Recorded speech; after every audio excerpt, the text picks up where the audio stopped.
There lived a fair maiden named Rose. On a farm near Utica is the land she knows. Teaching children was a dream she could reach, not knowing she'd have 6 of her own to teach. As her years in high school came to a close, her last 4-H fair was the best for our Rose. There was a dark and handsome young man named Jerry, who came from the hills of La Crosse to Cambridge in the prairie.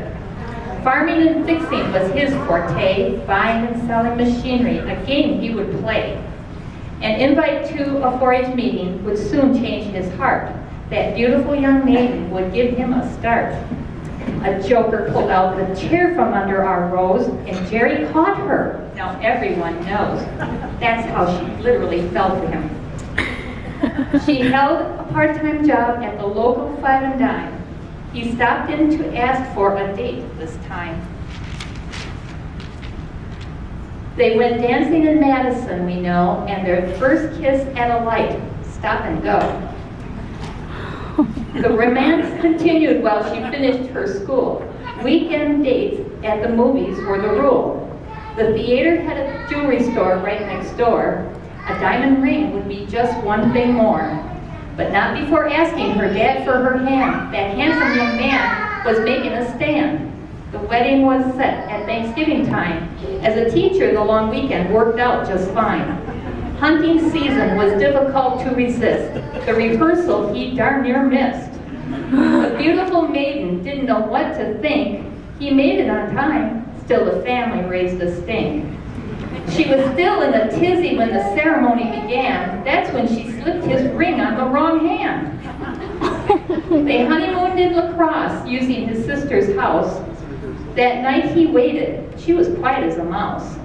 In the closet she lingered, admiring all the shoes. Arju had them all lined up in twos. Her first night to cook spaghetti she made, but really didn't know how much a box made. Her secret is out, she just fell from grace. Her potatoes were lumpy and her eggs had lace. But practice makes perfect, as we all know. She became homemaker of the year and her pies took the show. Living on the family farm, their trailer did sit. Then along came Cynthia, Sheila, and Les, that little S-H-I-T.